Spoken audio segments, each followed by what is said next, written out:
Hello and welcome everyone to the first segment of our new series, SCMP Conversations Healthcare, discussing how AI and the Internet of Things are improving the healthcare landscape, and in particular, the consumer healthcare experience.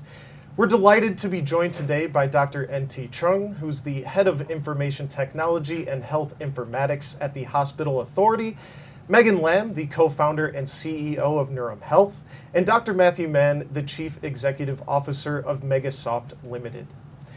As technology continues to advance at a rapid pace, so too does the development of healthcare services. In recent years, the Hong Kong government has made a point to prioritize the local healthcare system in the face of an aging population and increasing prevalence of chronic diseases, and of course now with the COVID-19 pandemic and other potential viral outbreaks that could happen in the future.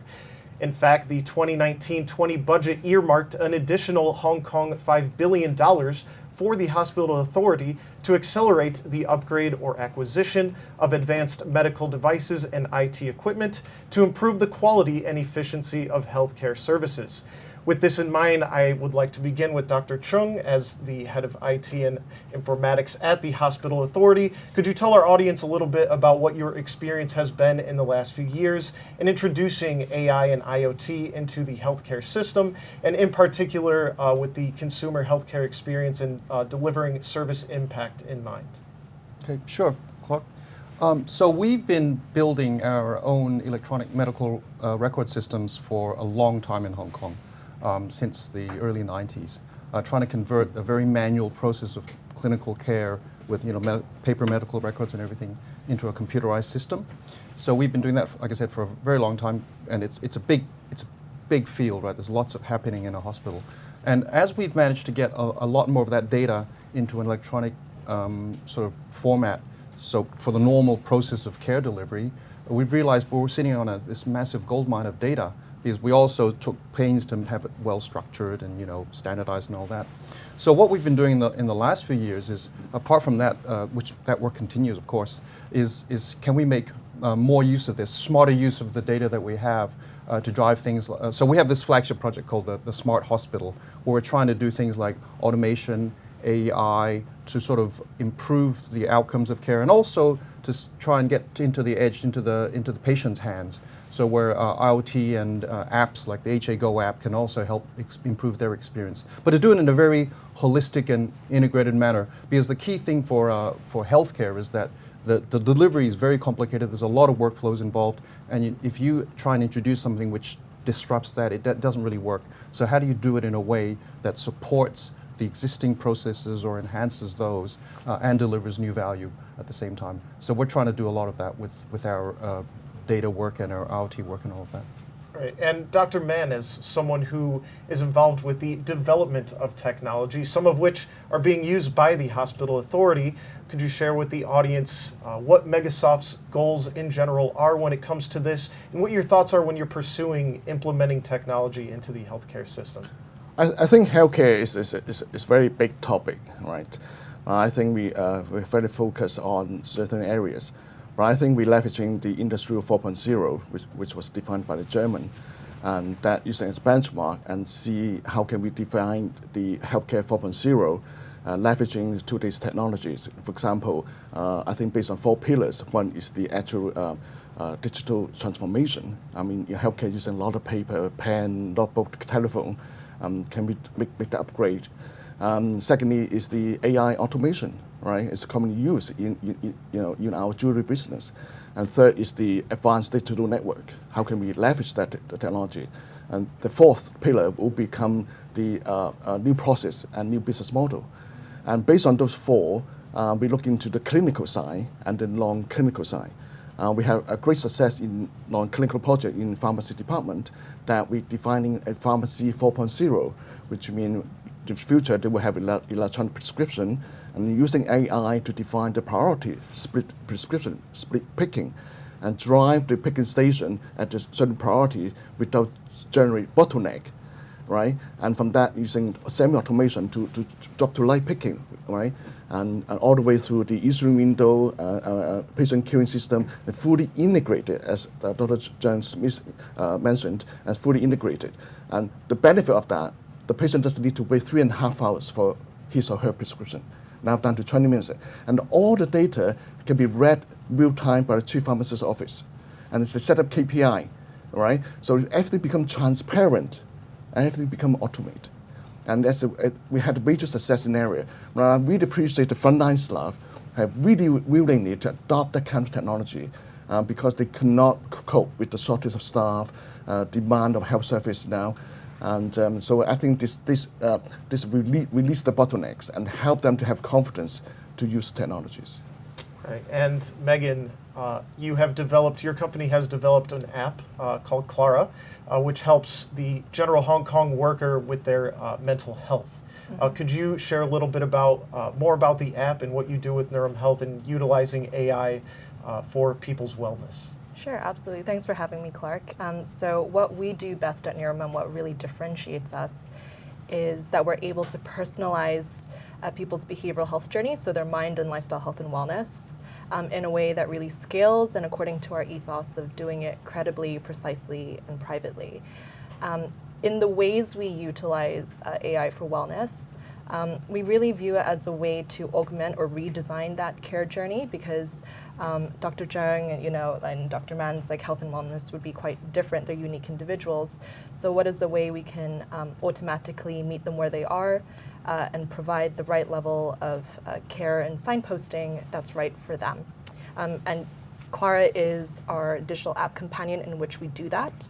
So essentially with our reach across APAC of 120,000 unique individuals, we're able to ensure that they, one, raise their own self-awareness through data insights of their mind and lifestyle health and wellness, and subsequently from that, be able to receive relevant and useful digital interventions and human care signposting that's right for them. And we're doing all of this just to ensure that going forward, health and wellness is one size fits one as opposed to one size fits all. Oh, interesting. Yep. So before we go much further, Dr. Cheung, I think it's important to distinguish between technology that is used for the clinical setting versus non-clinical. I imagine at the hospital authority, you got to be doing all the above. You're looking for technologies that maybe can help doctors be more efficient in their diagnoses, at the same time seeking technologies that are helping more on the operational side of things. So could you share what the approach is when it comes to what are you searching for? What is the balance in that? And what are the priorities that the hospital authority seeks when trying to implement these technologies into the system? Yeah, like you said, there's opportunities in all areas really. So for instance, we're doing a lot looking at robotics for a lot of sort of back-end logistics, transportation type of things, and that's what we classify that under non-clinical.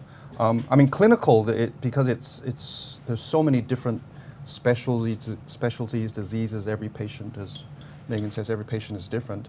So the opportunities are just endless there. Now, to be honest, there's an unlimited number of things we could spend our time on, and so part of that is working out. Well, first of all, how much funding we have, how much manpower we have to devote to each opportunity, and then we actually integrate the planning of IT with the planning of the whole hospital authority. So, if you're developing a new clinical service, you've got to go through a certain sort of discussion and governance process. Similar with IT, it's sort of part of that whole process. And to be honest, the best projects are ones that are jointly created, right? So you have a clinical need or a non-clinical need. We work together with a sort of called business owner to work out how it can be done with IT enablement. If it requires, whatever it is, digital IoT type of stuff, we try and work out how does that fit in with our framework of these sorts of technologies. Do we need to enhance our frameworks, or can we just build it on top of what we already have? One of the key concerns for me is that we can't build individual solutions standalone for each individual thing, because there's just way too many.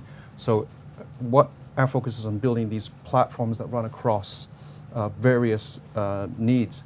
And then as each new requirements, for a new project comes on top of that, we improve the whole platform, and that allows us to just sustain this effort over the long period.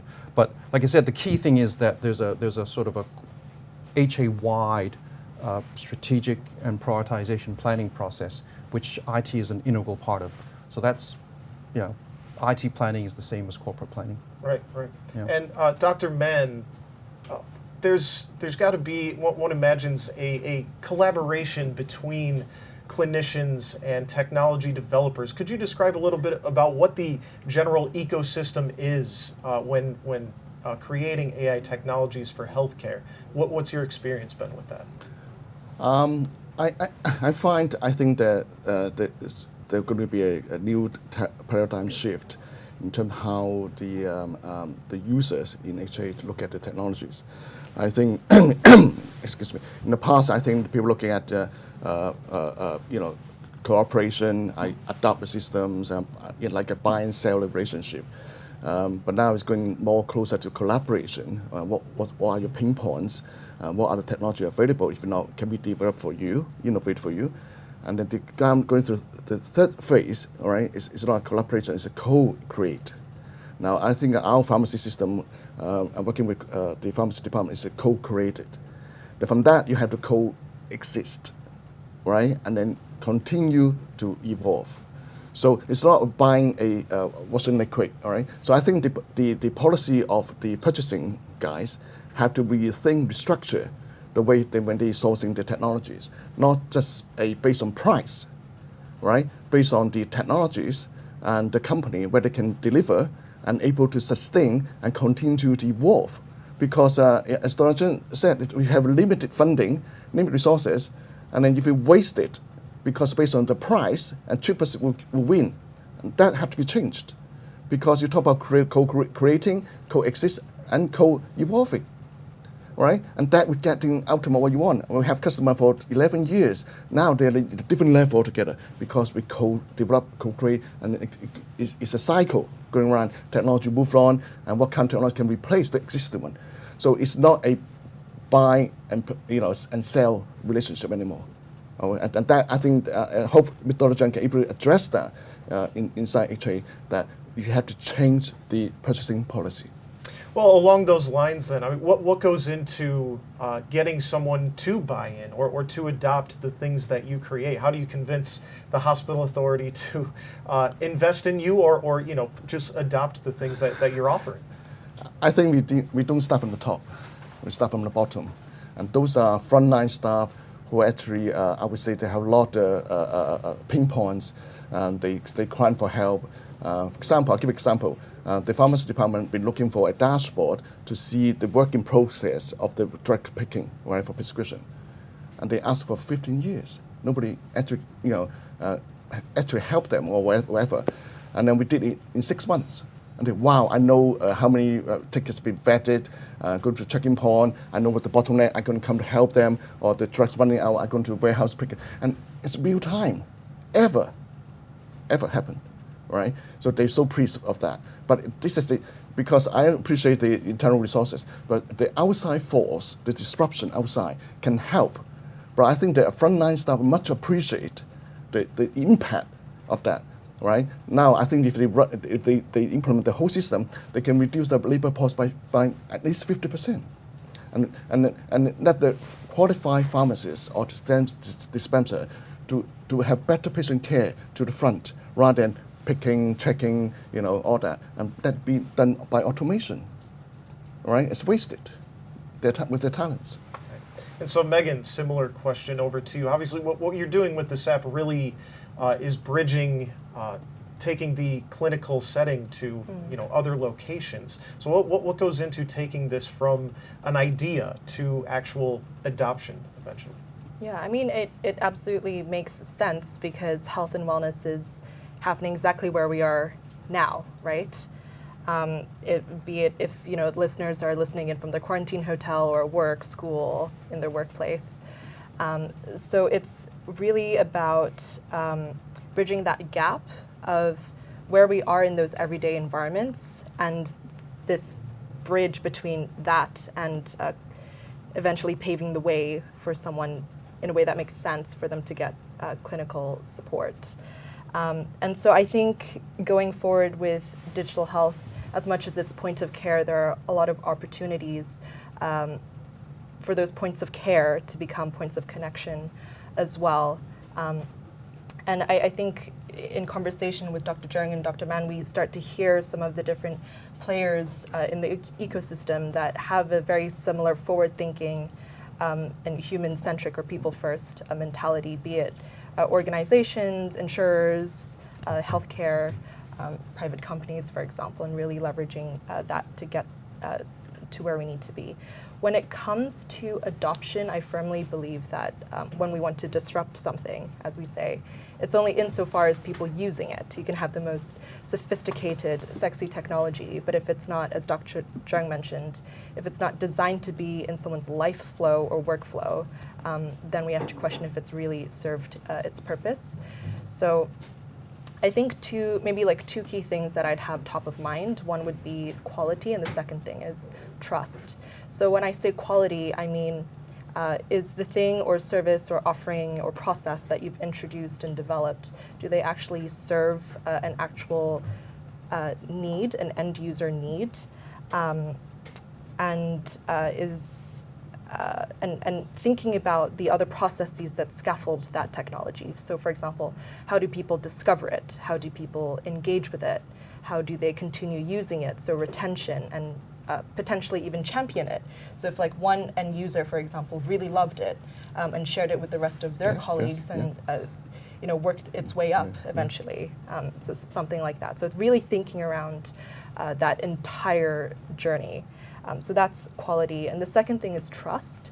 When it increasingly, as connected devices become more integrated and pervasive in our lives, our standards and the questions we ask in terms of getting buy-in also increases as well.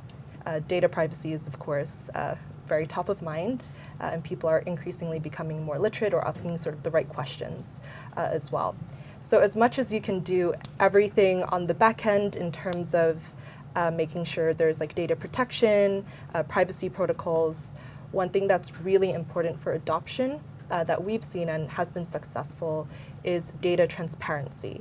So not just doing everything at the back, but making sure we communicate that every step of that journey, of that user journey, from discovery, engagement, retention, to championship, how data is being collected, what data is being collected, how it's being used, and essentially how it's going to be valuable for them, because it really is a give-take relationship.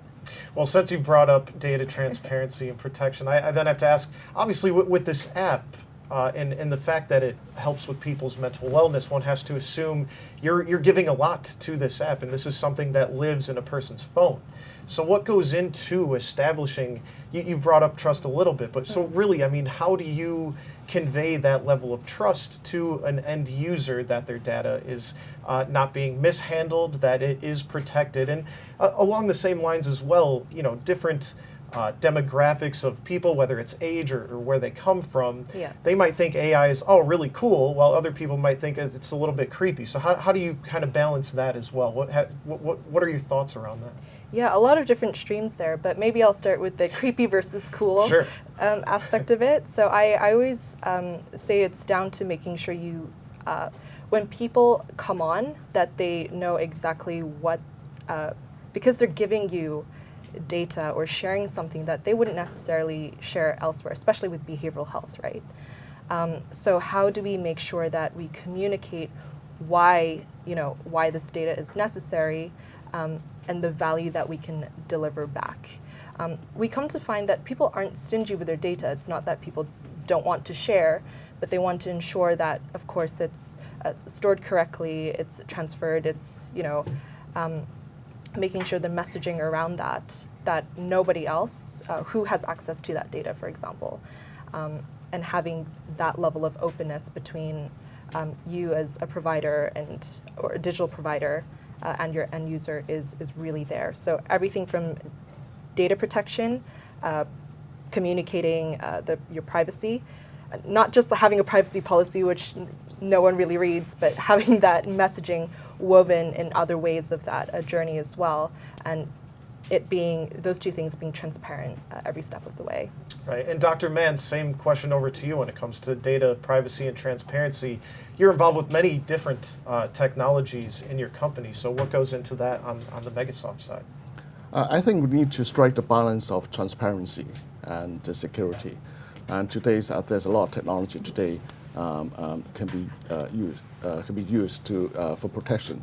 But I think the self-governance is very important as a company ethically, but I think the way we're going to change that, the data would not belong to the company. Today we actually giving our data to a company. I think the data should belong to the patient, right? And leveraging blockchain technology. So which every time I talk, I have updated the record. Right, it's like a connected dot. You and Dr. and patient and the company would know every time it changes, and that cannot be reversible. People cannot have tampered it. Okay, and that record will grow tremendously, and that the right should be with the patient, not with the constitution, not with the company, and that will be changed. So we can become more patient-centric, and that every time there's changes, the blockchain will alert you. Somebody look in my record. Right? How often we've been reading record, and that record cannot be erased there. So that would be one way I think that we're tackling the security, cyber security version, and that's been used commonly in our jewelry business for diamond, right? For the traceability, as well as financial industry. So hopefully that can be helpful. The maturity of technology now is ready today to be reapplied into healthcare records. All right, and obviously, Dr. Cheung, the hospital authority has acquired so much data over the years. It's pretty well known at this point. AI probably works best with a massive amount of data. So you have that at your disposal. What goes into utilizing that data to essentially give it back to the consumer who has given it to you throughout the years? Well, let me just touch on the point about maintaining data privacy. I mean, sure. A key part of medical ethics is actually a duty of confidentiality to your patients, right? That's been a part of medical practice since forever, and we take that duty very seriously. That we have a duty to our patients to protect their privacy. So things like issues like privacy and cybersecurity, which is sort of the flip side. These things are not things we tack on at the end, right? They're integral to how we design our systems and how we build them all through the whole process. And also, has been mentioned, transparency about how this data is being used and if there's any problems to not try and hide that. So now, having said that, like you said, there's so much you can do nowadays with AI. And to be honest, the difficulty there, when you have the data, there's a lot of tools now that you can make use of, but the difficulty really is more in how you apply the tool that you've built, to be honest. So it goes back to the issue about, we've mentioned before, about as people have been practicing their medicine or nursing or whatever they're doing, there's certain ways that they do things. And if you stick an AI, which is sort of like, it doesn't fit in with how they work, or in fact, AIs can often create, if you do it in the wrong way, it creates extra work for people and gives them conflicting messages and they don't know what they're supposed to do. All these sorts of issues will make the AI fail. It can be the best AI in the world, but it doesn't work in your situation. So for us, a lot of efforts really have been being spent on designing how the AI fits into the care process, and also making sure that our clinicians understand what the AI is doing for them, right? So, because most of our areas at the moment are clinician-facing rather than patient-facing, right? So we need to make sure that they're comfortable with it, they understand the advice being given, and to be honest, at the moment we're definitely not asking the AI to make decisions. We're asking the AI to give advice or raise some alert to the doctor, and the doctor makes the decision. So we're still not, the AI is not doing that yet.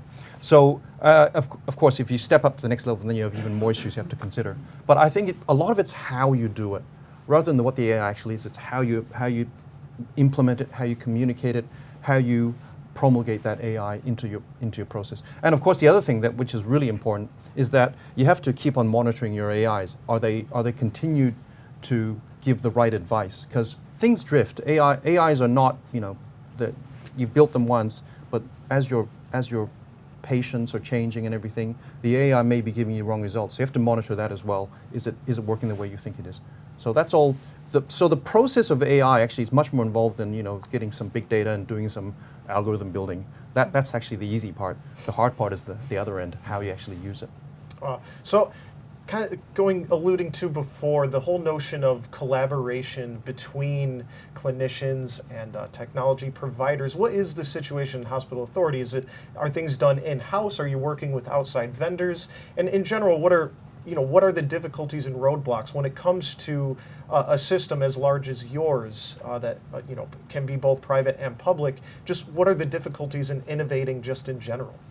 Well, yeah, Matthew's already mentioned some of these issues. I mean, in the old days, an organization like the Hospital Authority would put out tenders and buy something, from the market. That clearly doesn't work in today's environment for a lot of, especially when you're trying to talk about innovation. So what we've done is we've built up a framework of innovation. You have a different funding mechanism, different governance mechanism, and a key part of that is getting things that can come up even when they're at an early stage, even an experimental stage, and letting people try it out, getting it put into place in some real life situation, very controlled environment, but still more real life, getting more people exposed to it, and seeing if it's going to make the cut. And only then, once we've done proof of concept and maybe a pilot or two, can we then we say, okay, now we're going to go into the full scale either procurement or development. So the other issue is how do you get the right ideas into the funnel, right? So the concept of co-development very strong. So we encourage our hospitals, the people in the front line, to come with ideas, and some of them are able to take some of those forward themselves in the hospital. And now we've got a formal pipeline how those can become corporate things.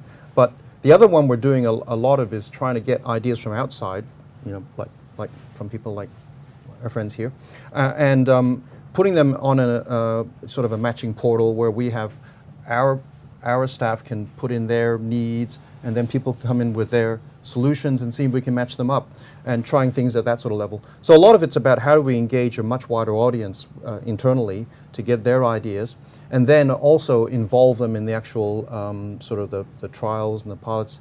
Very much has to be led by our end users, because they're the ones who know what the problems are and does this actually work for us.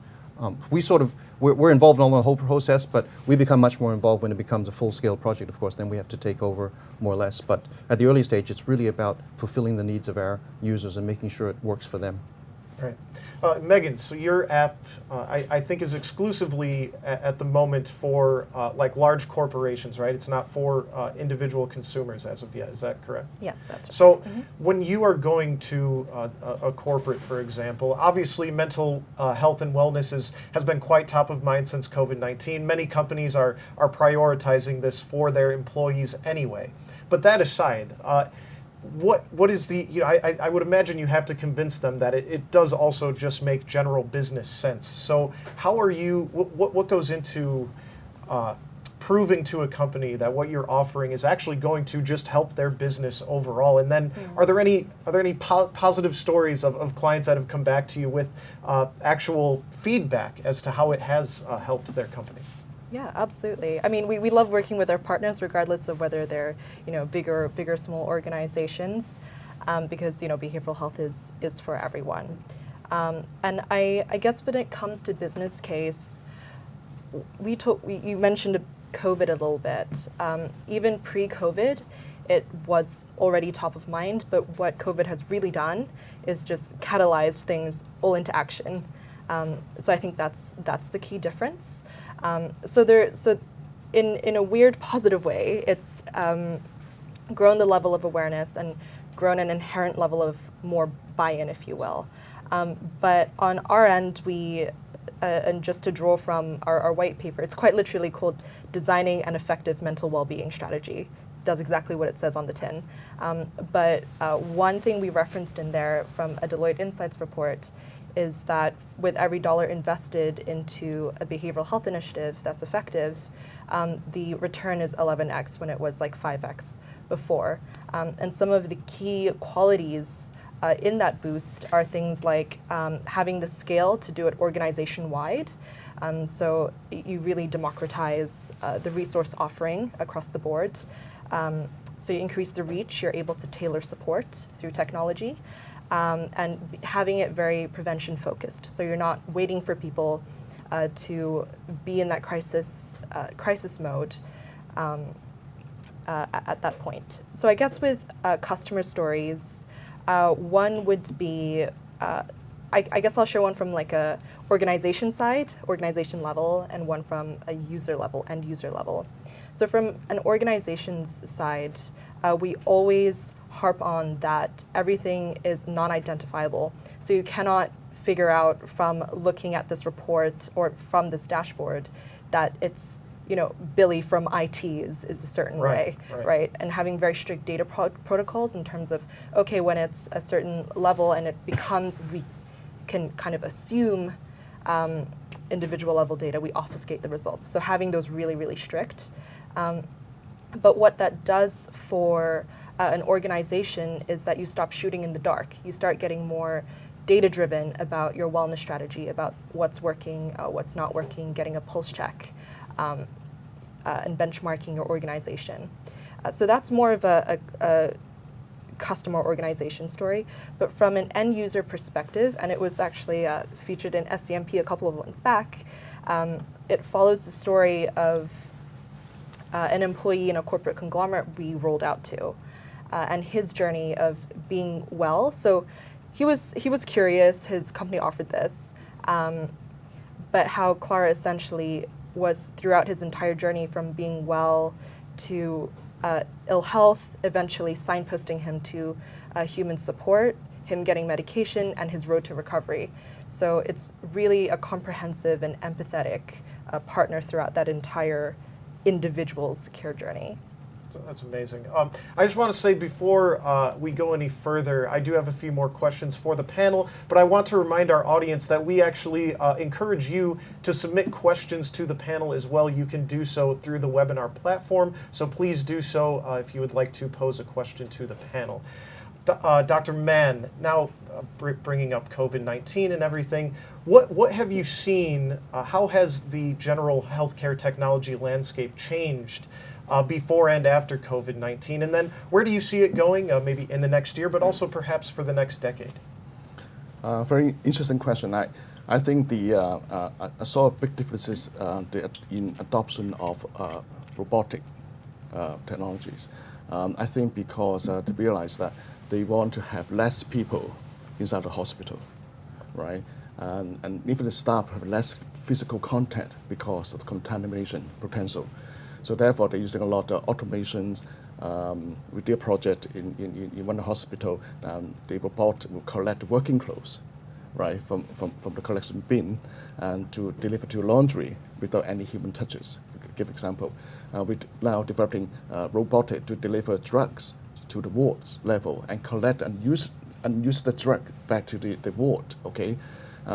All kinds of things become using automation to eliminate any human physical contact. I think I noticed that. Even open the door using the hand, right, and contactless to open the door, could be potential contactless key and so forth. So that I see a dramatic trend. They're looking for that kind of things. And for example, reduce the waiting time for the patient for their prescription, for example, and then we eliminate a number of people waiting outside. Now I do see they're now looking at how to deliver drugs to your home rather than come to hospital, right? So we did a project for MedCarry, funded by Hong Kong Jockey Club, and serving 800 patients, right? Collect and deliver, right? So I think that there's a lot of mold is going to be broken by a lot of different technologies. Today, technology can service all that. Now, I think for the next 10 years, actually, I embarked a journey to write a book of Healthcare 5.0 as it's shifting from the hospital-centric, right, to human-centric, right? That means all the data, everything else is owned by me as a person. I can choose my doctor, I can choose my hospital, and I choose cross-border services, right? And using maybe kind of app technology and so forth. I think the AI going to play a very important part in healthcare transformation, because AI now developed called autonomous virtual clinics that they're more accurate than a single person who will give you 5-10 minutes consultation, right? They will based on your historical data and today's data and based on a huge pool of data, millions of patients, and able to prescribe the medicine, right, to be delivered to your door at 5 o'clock this afternoon. And that's going to be a change, right? So, which means people will have the title of the book called the Health Equality, that because of technology, we actually bring the health equality back to people regardless of your financial status, right? And that's the dream in 2050. Sure. Well, and Dr. Cheung, Dr. Mann's talking about obviously taking healthcare outside of the clinical setting. We've talked about this with Megan as well. Along those lines, how have you seen things change before and after COVID-19? Where do you see it going? And would you agree? I mean, the notion of healthcare being taken out of the hospital setting. Well, let's talk about COVID. I mean, obviously a massive impact to the hospital authority and to so many other aspects of our lives. I'm an optimist. I like to see the silver lining, and certainly I think with one of the things that COVID has done is forced everybody out of their comfort zones where they were operating before, how they were doing things. Innovation is I believe it's more of a mindset. What it takes is to get people out of their old habits, and then they have to explore how to do new things. And so what COVID did was it forced some changes, right? Let's talk about this whole issue about reducing contact, right? And so suddenly telemedicine, telehealth, something that we'd already been developing the tools for, but without that much interest, because people were okay doing what they were doing. COVID changed all that suddenly. Now, it was good that we'd already spent some time working on these because we had a lot of tools more or less ready to go. And so what I've seen is that, okay, so you've got this COVID coming in saying, let's try and see patients through a screen instead of face-to-face to reduce the contact. And just that change, you've broken some barriers, and people start thinking about, hey, what about this? What about that? It opens up their minds to all sorts of new ideas, which may be nothing to do with COVID. And so what we're seeing now is this sort of explosion of people's interests in new innovations, including things like robotics, AI, tele stuff. And people are just much more interested in looking at all these possibilities now because they've sort of broken through, COVID's broken through some of those thinking barriers for people. So it's actually been a hectic time for us because we a lot of these new ideas require IT to come in and help out. So certainly we want to work with the innovation ecosystem a lot more now because we need people to help us with this wealth of ideas coming through. So it's definitely been a boon to innovative thinking, I would say, despite all the problems that it's caused. And to be honest, I feel that going forward, a lot of those, the dam's been broken, I think, to some degree. Now, COVID, of course, is going to be with us for a while, so there'll still be that driver. But in general, I think people have suddenly become much more open to these new ideas. And I think what, this idea about moving away from a purely hospital-centric model, certainly that's now a big topic, right? Because one of the things that we're talking about is how do we sustain the delivery of healthcare to the Hong Kong population through the hospital authority? Because this is very important for Hong Kong. And it's clear that we just can't keep on adding new hospitals and new doctors to solve the problem because the healthcare needs are growing faster than you can meet them. And so these ideas are going to be key. Can we change the service model with technology enablement to continue to deliver care that people need? And a lot of that's saying that some of these services which we used to concentrate in these locations, maybe they can be spread out a bit more, and maybe some of it can be done by other partners, that sort of thing. But like I said, I think the floodgates are broken, and we're getting a lot of these new ideas. And my job is to try and make it possible in the coming years. Well, you brought up the notion that innovation is a mindset. So to any of our viewers, what advice would you give to anyone who might be conflicted in embracing that mindset? Well, I know that it sometimes seems very difficult for somebody who's working in their day-to-day job to get their ideas noticed. So this to me is a challenge. Now, what we've tried to do is build sort of more democratizing platforms that allow people to get their ideas out there. But I think that because there's so many new things happening now, there's a lot of opportunity for people to get involved in projects that are already ongoing. So I would say try and get involved in some of those ongoing things. Now, they're happening all over the place now. So if you can get onto those projects, and then once you're in that sort of ecosystem, then you can branch out and maybe start some new things as well. So I think jump in and get involved would be my advice. Great. Yeah. Megan, same question to you. What, particularly when it comes to wellness and health? Again, we've already brought up COVID has spurned that on quite a lot throughout the world, really. What have you noticed before and after, and where do you see things going with AI when it comes to wellness? Absolutely. I think for behavioral health and adoption of technological solutions anyway in our arena, pre-COVID, there was growing awareness. We all knew that behavioral health was really important. People were, with this growing awareness, there were more conversations. But since COVID hit, I think it became less about awareness and more about engagement and action. So I think that was the key shift.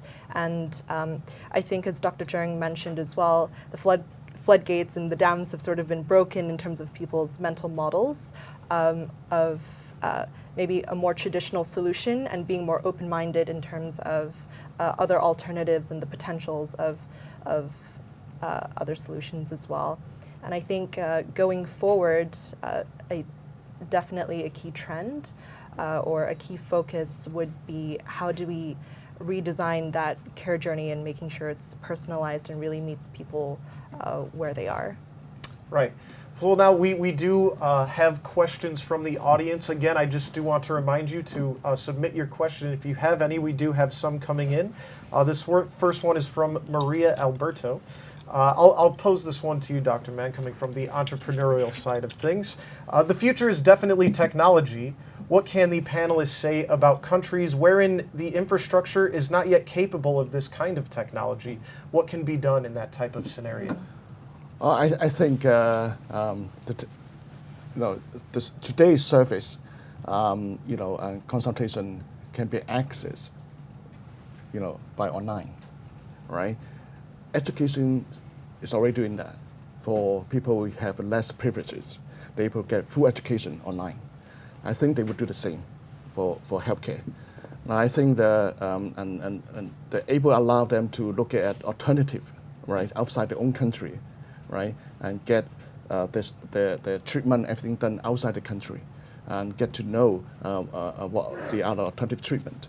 I think today's technologies that allow you to education, to understand the disease, and to able to access to different doctors, different organizations, constitutions outside the country, it's there. Okay, so up to the local government to consolidate that, ask for help. I'm sure there's a lot of developed countries willing to help offer the kind of service for emergency or for disease, slow down certain kind of disease or stopping disease. I think that's become transparent. I think it'll come down to transparency and local government willing to open up the floodgate that allow people coming to help. And I think education's already been doing that. Right.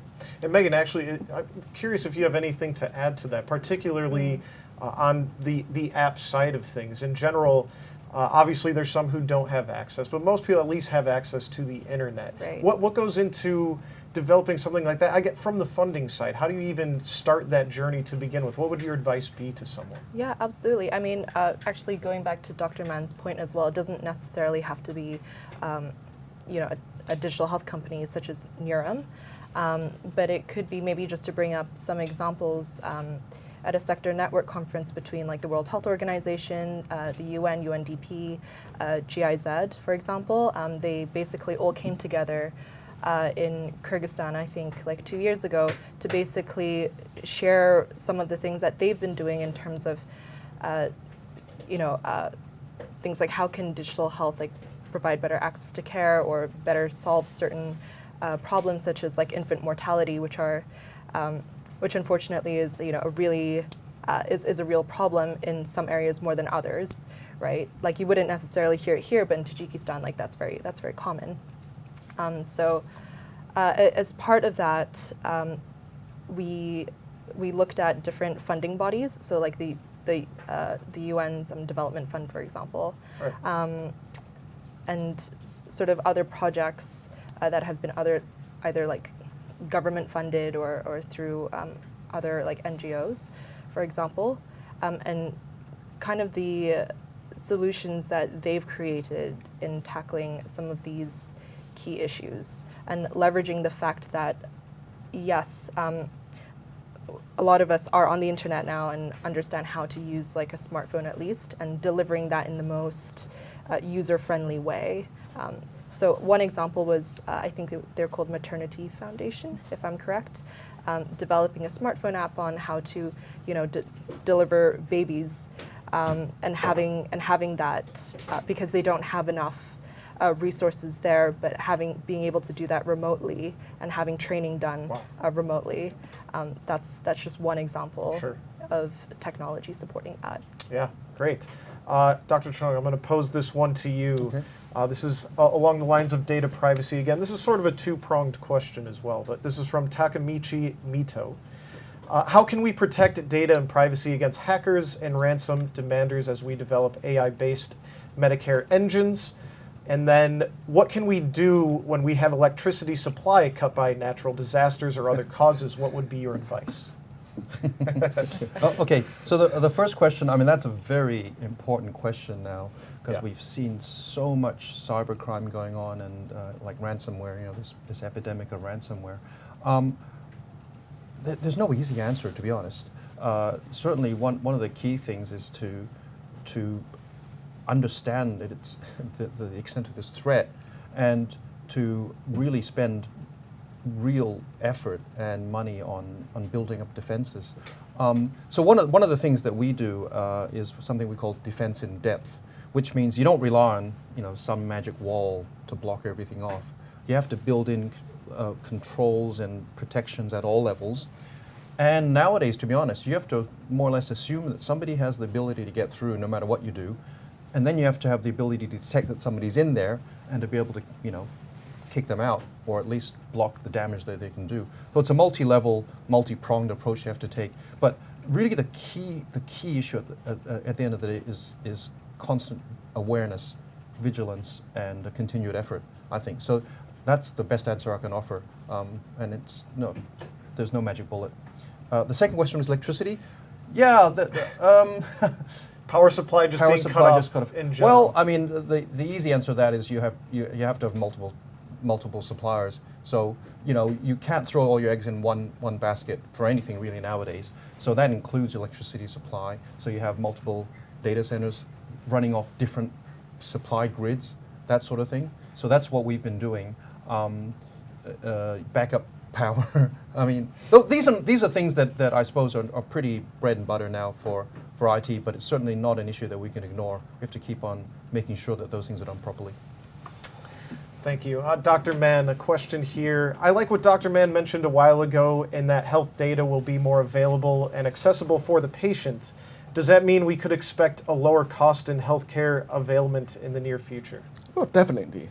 I think leveraging AI, autonomous systems, I think people can get better result, judgment, and at a very high speed and lower cost, right? Because of volume of it.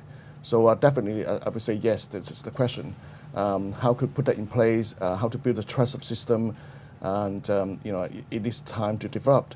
But I think someone is going to come out and do it and collect all information, working with local hospitals, and to able to offer the facilities at an extremely low cost.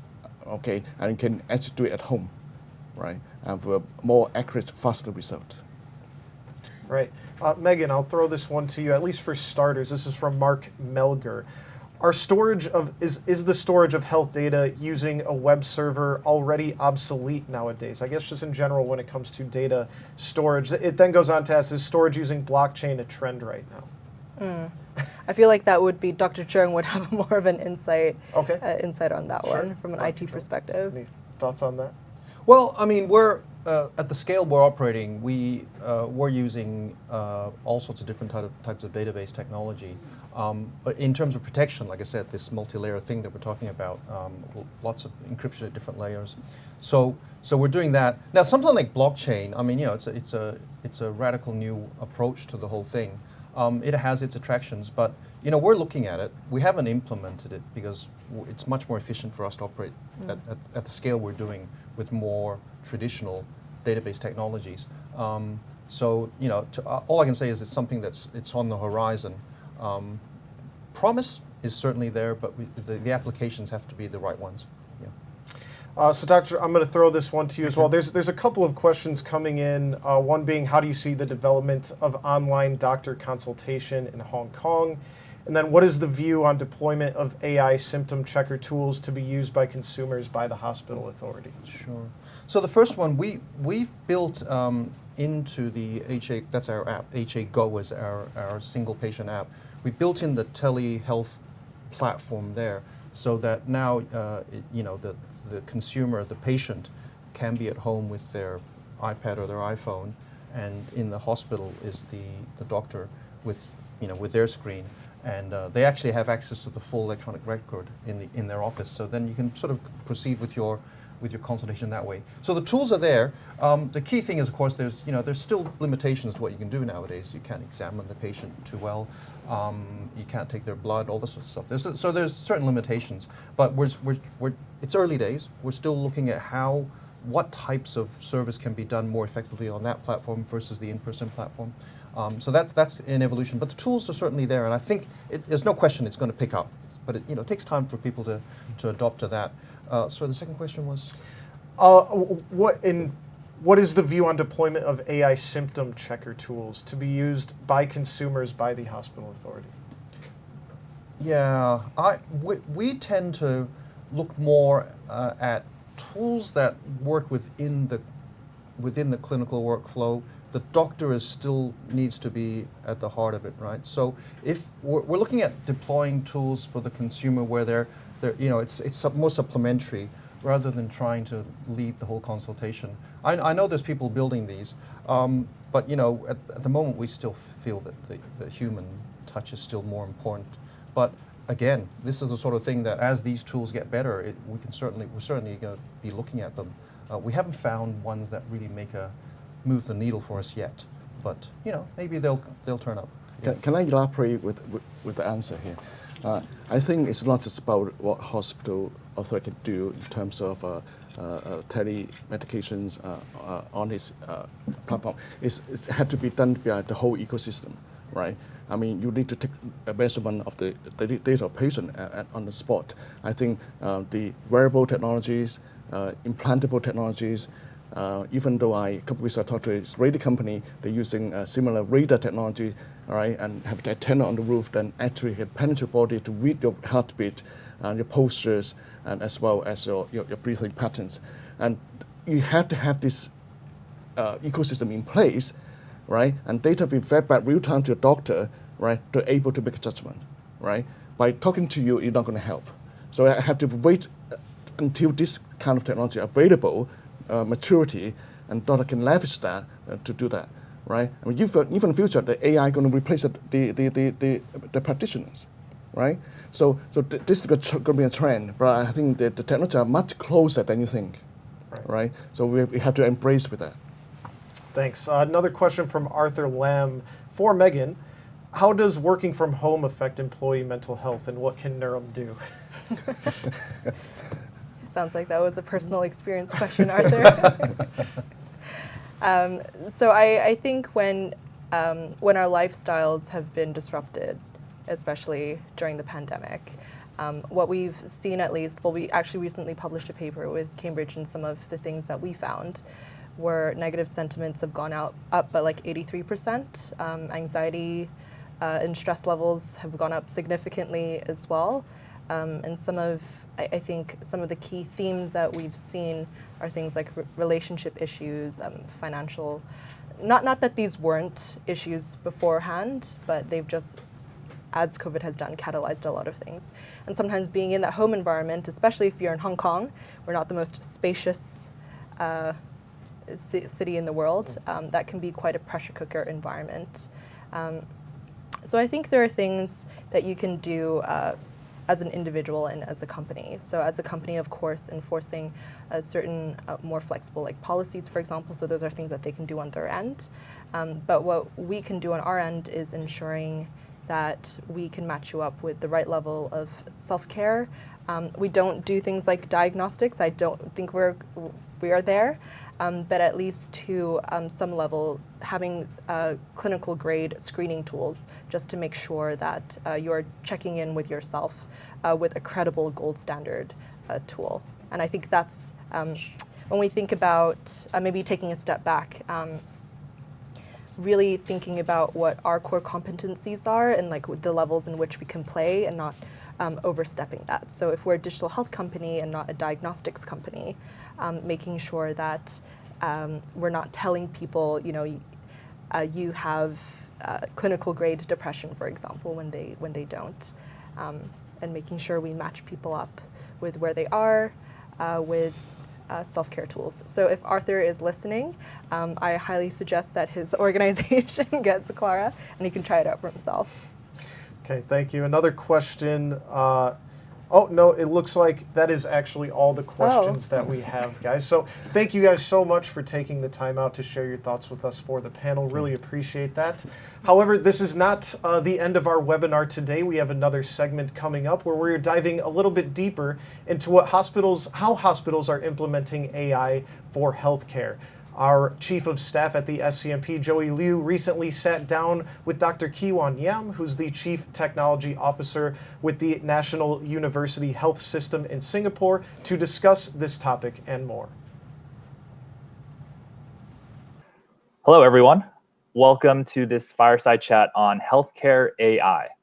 My name is Joey Liu, and I am the Chief of Staff at the South China Morning Post. Today, I am joined by Dr. Kiwan Yam, Group Chief Technology Officer at the National University Health System. Dr. Nam, thank you so much for joining us today. Hi, Joey. Thanks for the invitation to give this talk. I'm quite excited to talk about healthcare and AI. All right. Well, to kick things off, Dr. Nam, could you maybe just introduce yourself and tell our audience a little bit more about your background in introducing AI technologies to the healthcare space? Okay, thank you for that, Joey. So my name is Dr. Yam. I am the Group Chief Technology Officer at the National University Health System in Singapore. I'm an endocrine surgeon by training, but I also head up the innovation deployment at the NUHS ecosystem. So we are a 4-hospital and 6 polyclinic cluster in the west of Singapore. And what we do is to really provide care to the population at the population level with tertiary services as well as the academic medical center attached to it. So as part of my role is to bring in innovative technologies to improve healthcare in the population. And one of the key transforming kind of technologies is the use of AI. So we have been developing and deploying AI technologies for the last 3.5 years or so, and we are starting to see some pretty good results from the deployment of AI in healthcare. Yeah, so happy to share some of our experiences and, of course, pain points in building these AI tools. Thank you, Dr. Nam. You have a very impressive background, and also NUHS has been in the headlines periodically over the last few years, specifically about the Discovery AI platform. Could you describe a little bit more what the platform is and also how it helps the healthcare system and how it was actually developed in the first place? Right, thanks, Joey. So I think one of the key issues with healthcare is that we are quite slow adopters of technology for many decades. The reason being that healthcare is incredibly complex, and we have quite a number of legacy type systems in our IT ecosystem. So because of that, we had some real challenges when we wanted to use AI to leverage the kind of data that we have right now. So as you know, we have an electronic medical record system, and that gives us this whole sort of treasure trove of medical information of our patients. However, to use this information well, we need to kind of aggregate the information so that our clinicians and our researchers can use this data well for the purposes of developing things like AI models on top of the usual data and analytics that we can run on these data sets. So that reason, we've decided to build a platform that allows us to aggregate this data, de-identify the information, and provide it to our users so that they can effectively build AI models out of large longitudinal data sets. So that was the motivation to want to build Discovery AI. But as we built it, we found that actually there were a lot more other users for it. So for example, on top of just using it for model training and data analytics, we used it as a test bed for a lot of our AI tools so that we can test it with data that's coming in on a day-to-day basis. So that's been quite successful in the last 3.5 years or so since we've launched Discovery AI, and we are seeing a great uptake of both clinicians and researchers who are using the platform as a sandbox to develop advanced models in healthcare. Wow, that's great to hear. And it's great to hear that more and more use cases are being developed on this platform. So Dr. Nam, could you maybe tell us a little bit more about some of the transformative solutions that have been developed and implemented in the hospital system as a result of Discovery AI? Or perhaps, maybe sharing a little bit more about other innovative AI solutions that you've come across.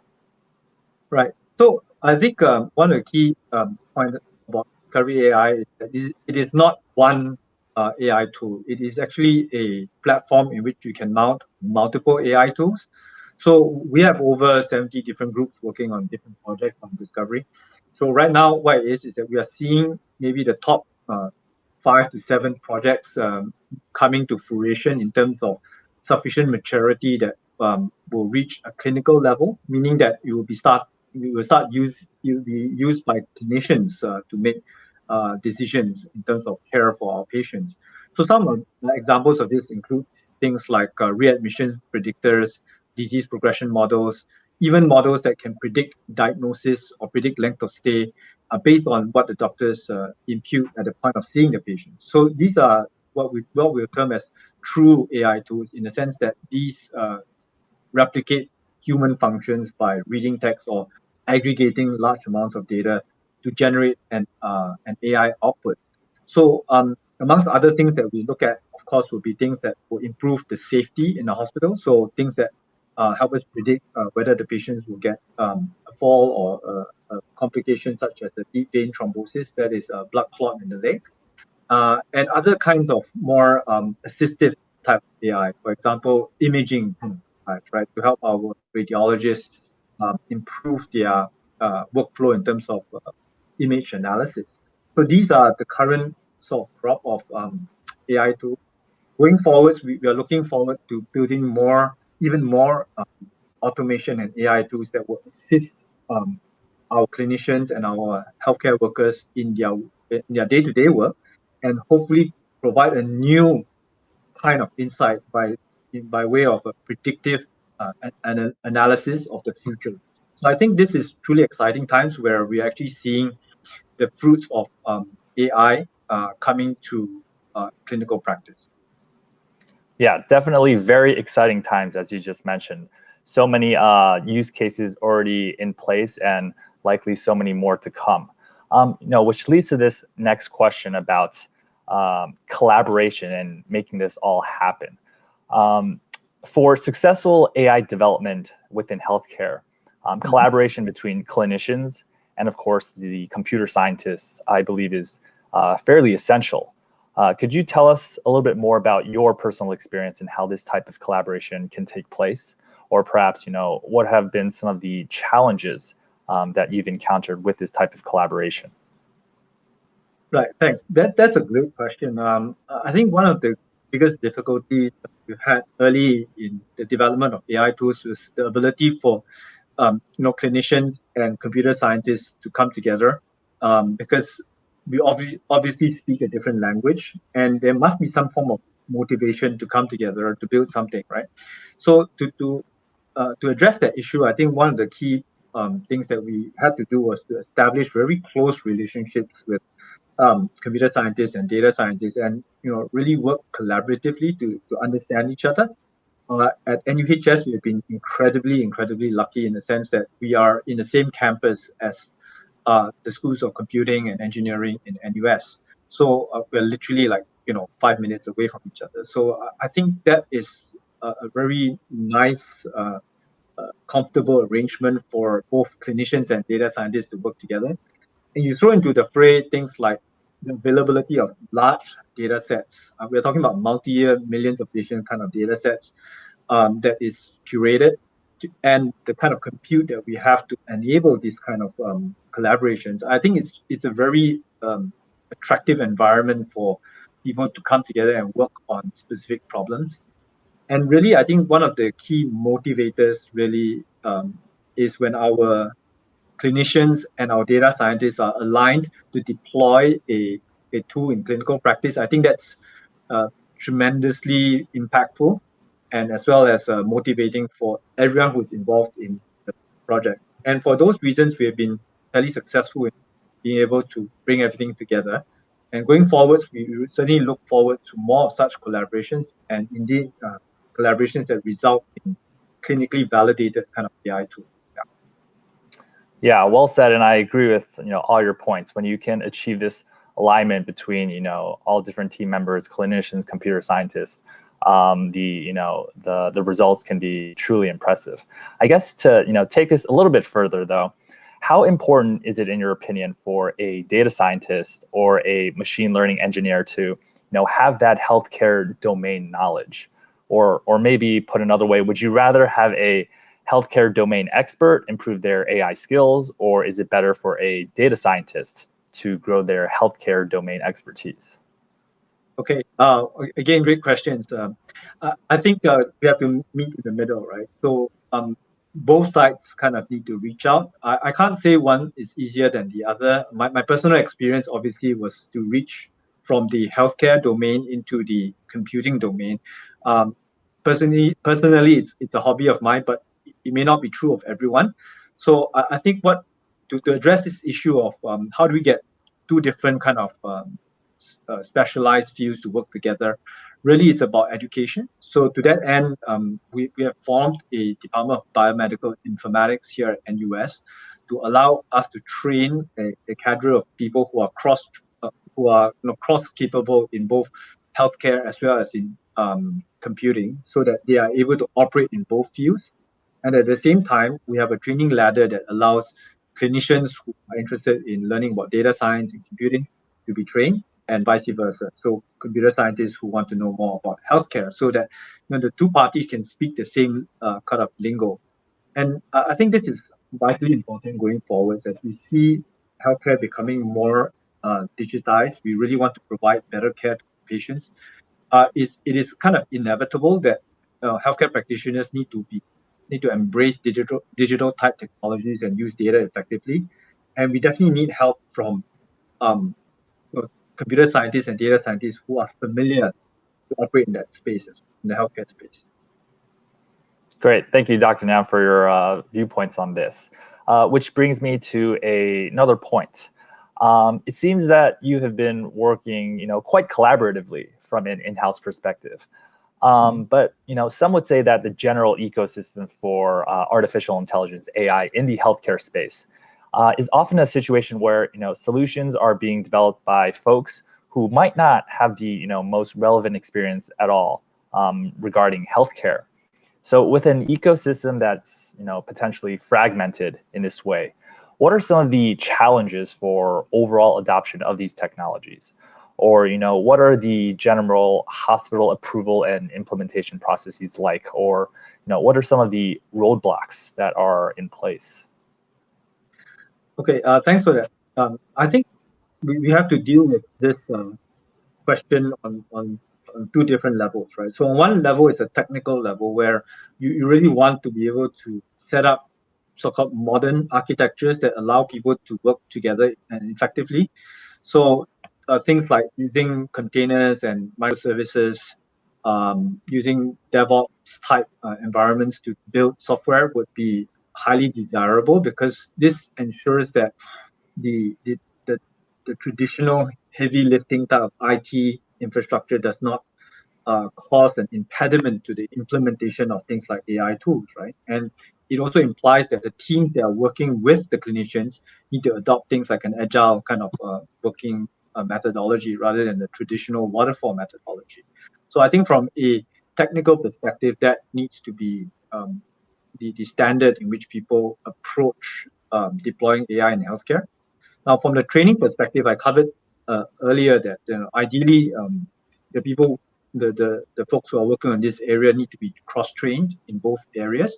But I think more important than that is the kind of motivation, right? So we must understand that even if there were challenges in working together, if both parties are keen to build or have a common vision to build a solution that is indeed very, very beneficial to the patient, I think there would be the barriers would be slightly lower in terms of trying to understand each other.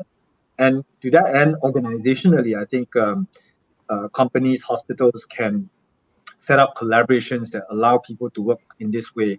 And the best way, well, in Singapore, that's how we do it. The best way to establish these kind of collaborations is to fund it through grant mechanisms that allow people to work together.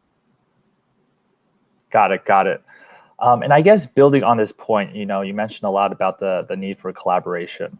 On one hand, some might say that currently the healthcare systems themselves might be a little bit fragmented with different groups serving specific clinical needs without necessarily coordinating with each other. But going forward, potentially the trend seems to be strongly going towards a form of integration, with many of us seeing this being led by AI technology. So from your perspective, what role does AI technology play in developing this cohesiveness within the healthcare space? And it'd be great if you could share some specific examples that you yourself have been involved with at NUHS. Right. Again, very pertinent to our earlier discussion. I think the first thing is that in order to practice AI at scale, you can't escape the fact that you need platforms. They're just simply, you can't simply do AI on an individual project basis. Practical realities will very quickly come to play. So you need large data sets. So your data set needs to come from somewhere, right? So if you're going to do 10 projects and have 10 different sources of data and you have 10 different ETLs to extract that data, it's going to be very costly and not scalable. So it is vitally important from day one to have the correct platform architecture that enables you to scale up quickly, because the same data sets be used by multiple AI tools. And certainly, the right way to construct an AI platform is to enable wholesale collection of data throughout the ecosystem and mount multiple AI tools so that you leverage the so-called economies of scale. The same data can be used by multiple AI models. I think that's the first most important point that anyone who wants to deploy AI at scale should consider. The second point really is about what's your impact, right? So how are you going to use the AI tools in such a way that there is a direct impact on patient care? And to do that, you need to have close integration between the electronic medical record system and your AI system. I don't think you can kind of separate them or put them too far apart, because then you're going to have an issue of, what's the shortest loop in which you can send the AI insights back to the doctor, for example. So again, this comes back to the point about building platforms and designing them in such a way that it enables multiple groups to benefit from the same data, and for this multiple AI tools to support clinician decisions for the patients, right? And the last point to this is, in an ideal world, right, you want to have sort of a almost whole of cluster or whole of country kind of view to this, where if you could collect the data from the entire country, for example, pass it to some standard AI tool, you're going to have the impact that is at the population level. So this is a kind of vision that would never have been possible in the past. You couldn't have population level kind of impact with one software. It's not likely. Now it is entirely possible because of the way data is being made available And if you architect it properly, I think it's entirely possible to have population level impact with just one AI tool. Great. Thank you so much for your viewpoints on this, Dr. Nyam. I guess just 2 more questions from me, and we'll have to zoom out a little bit. So, of course, COVID has significantly impacted, all of us, and I'm sure the healthcare industry has, experienced, dramatic changes.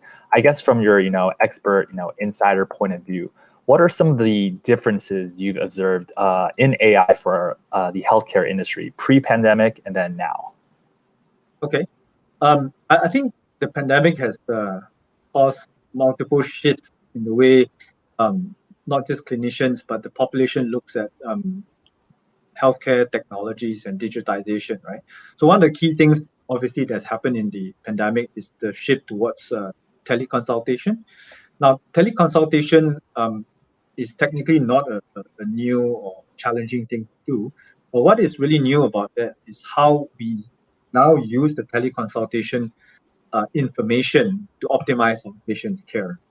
This is not something that could be done at scale before the pandemic, but because the pandemic has forced the use of and/or adoption of teleconsultation, this has provided a tremendous opportunity for healthcare providers to modify the way we deliver care to our patients. And what used to be consults that could only happen in person could be now delivered by a non-doctor. For example, an AI tool could deliver a normal test result back to the patient without the need for the physician to actually speak to the patient, for example. So these are efficiencies that can be derived because of the use of teleconsultation as a result of the pandemic.